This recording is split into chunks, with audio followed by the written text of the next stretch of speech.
to my channel. So in today's video I am actually just going to be talking about like my clinicals and stuff, how it's been going so far. So I basically had clinicals in two different places, one in a nursing home and then the second clinicals was basically at a hospital. And honestly, I could actually see the difference. I'm just gonna be talking about my first experience in the nursing home, how that went and stuff like that, because I feel like hospital one, it's another different story, because like it's like two different worlds.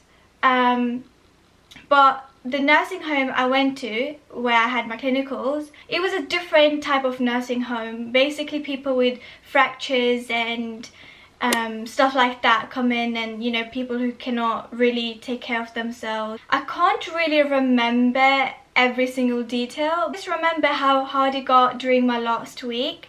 But I remember like people there are so kind. My supervisor, she's actually a sweetheart.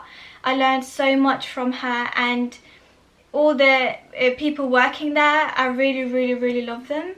Even though they have different careers, they're just like siblings, honestly. I really like that, you know, that sibling feeling where you can joke, just enjoy work. You basically want an environment like that. You don't want people talking behind your back or talking crap towards, like, just talking crap in general. I just don't like people like that, and I just like when people have fun and they work together, they enjoy and stuff like that.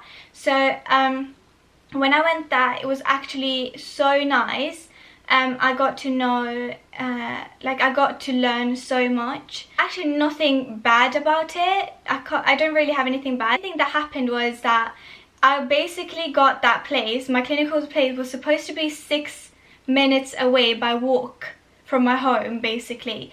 But I remember on Monday, the first day I was going to start, we had introduction first together, like students, some students, and then my head supervisor, she actually told me to, you know, she actually told me that my supervisor at the clinical place, she's basically sick and I cannot have my practice over there, so I need to switch to another place. And the thing is, people have bad luck when it comes to like changing and stuff, because they can end up somewhere from 1 to 2 hours away from where they live.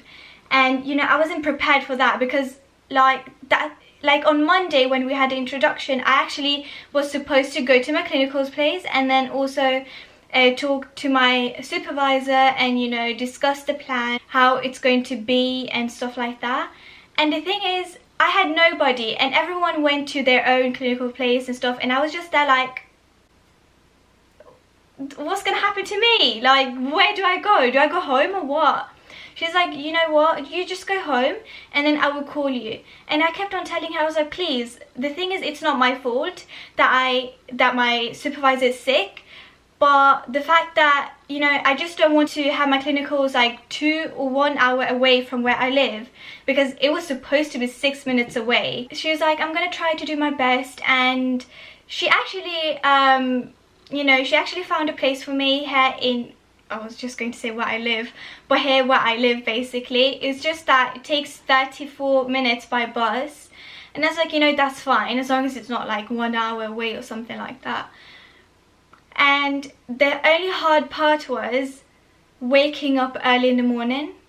The waking up part, honestly, it was so hard. That was the hardest part. But when I went there, my supervisor, everyone, like, they were so kind. You know, because of that, it actually made my clinicals fun.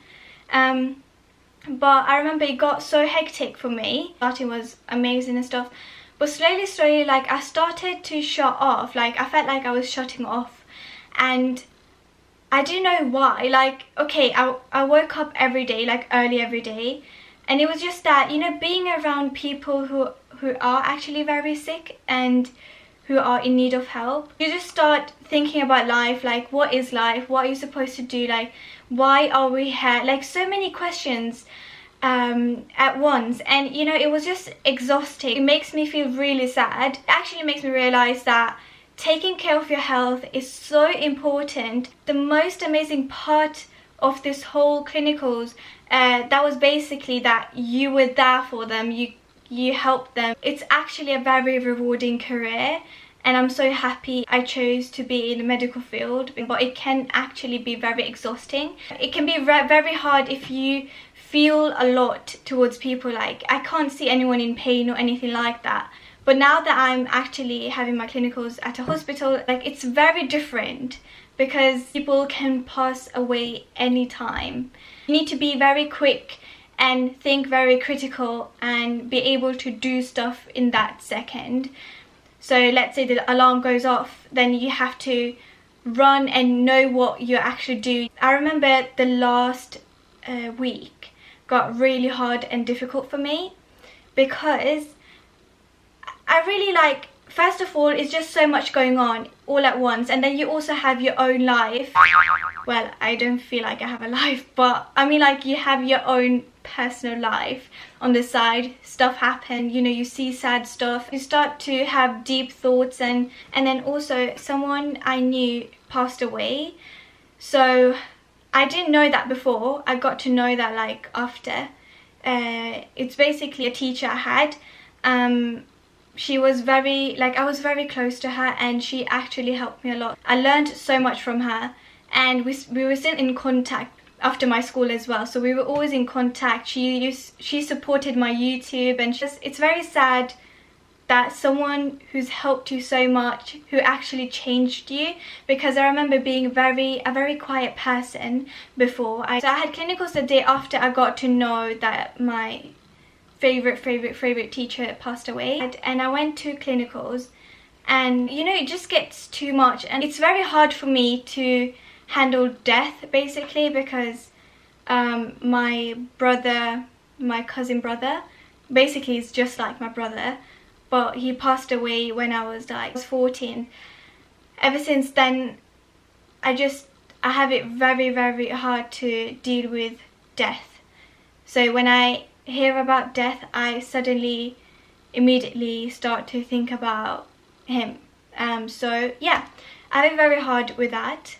I actually got too much that day. It was early in the morning, where I suddenly started to cry in front of my supervisor, and she looked at me, she's like, "Are you okay?" And honestly, like, I was like, yeah, I'm fine. And you know, usually I have eye contact, but this time I didn't have eye contact at all. I was looking away because I'm not used to crying in front of people. She asked me, like, will you be able to continue, or do you want to go home, or what do you want to do? I said no, just give me 6-7 minutes. So I went into the lunchroom. Nobody was there, and I actually let myself grieve, because I believe if you keep on holding things in, which I usually do, then you explode at the end and you don't know why you're even existing. So I let myself grieve, and I told myself that I can do this. I just wanted to continue because I feel like I'm gonna be hearing about death so many times, you know, if not now, then when?